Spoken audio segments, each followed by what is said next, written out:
Hi, thanks for watching the RPG channel.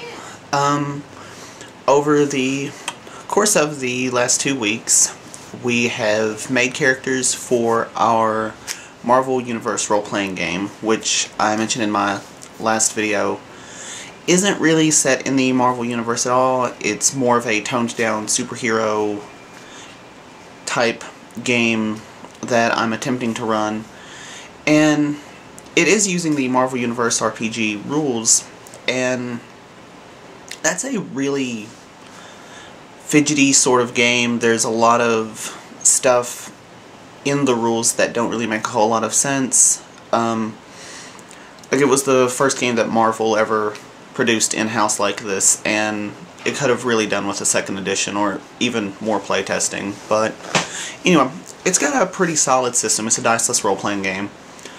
And so we've made characters, and we have in our group a girl who's a telepath and can also shift through solid matter. We have a guy who thinks of himself as a sort of technomancer, like he can control and manipulate technical devices from a distance. And we also have a guy whose only real ability is the fact that he can steal other people's powers, rather roguelike. And then there is another player who is running a character who's secretly immortal, like she's several thousand years old. But so anyway, that's the group that was created. So that's the characters that we have, and then last night I discovered while trying to work on the character sheet that I made a really big mistake with the rules. Like, there's a really important little paragraph down at the bottom of one of the pages that actually turned out to be rather important. And so since I missed that rule, I'm probably going to have the players, if not remake, then at least seriously modify their characters, because there's really no way that the game can work as it's supposed to since I let them create their characters incorrectly to this scale. So hopefully that won't be too big of an issue, and I'll just pay them back for however many points they invested and let them respend it according to the actual rules. Yeah, hopefully. And then earlier this week we ran our first game, and there were only 2 players because of Christmas and all the holiday stuff going on. So, you know, and that was one of the reasons I decided to run this game and try to do it the way I did.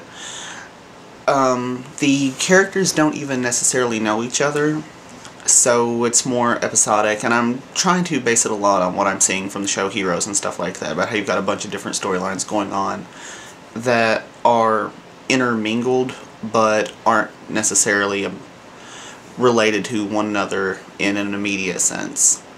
So, in the first adventure that we ran a couple of days ago, and this is all taking place in and around the city of Knoxville, Tennessee, there was an earthquake at a courthouse, and this is a thing I had planned. It's like, for whatever reason, all the players were going to be at this courthouse.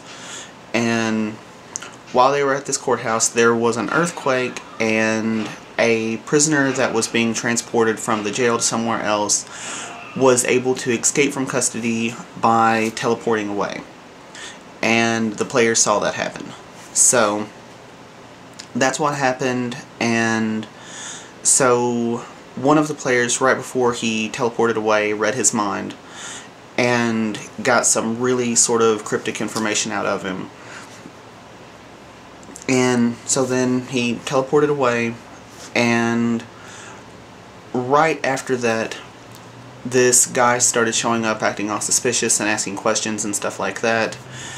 And that's really all they know so far.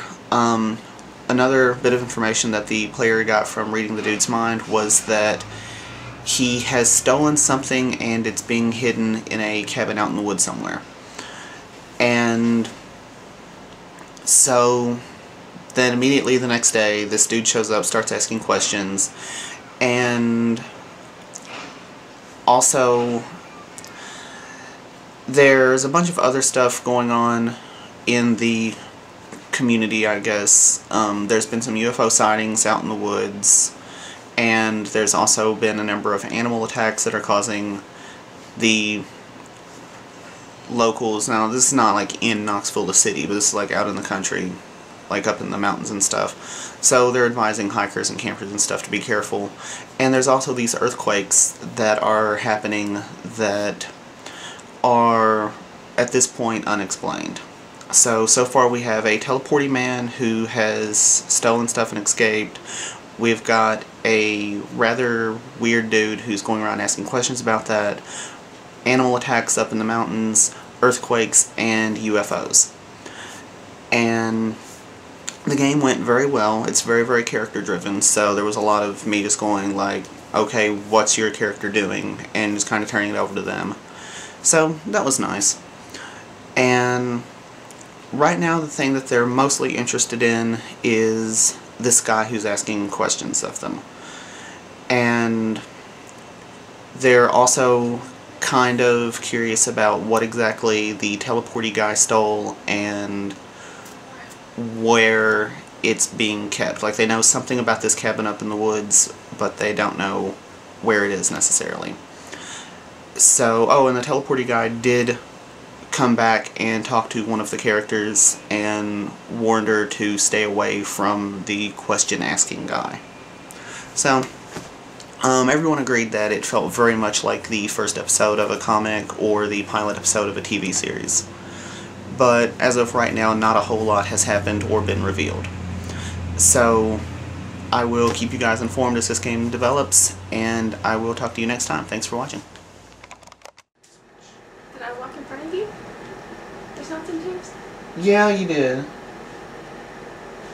No, it's fine. I'm going to edit it out. I just forgot what I was going to say. Thanks a lot.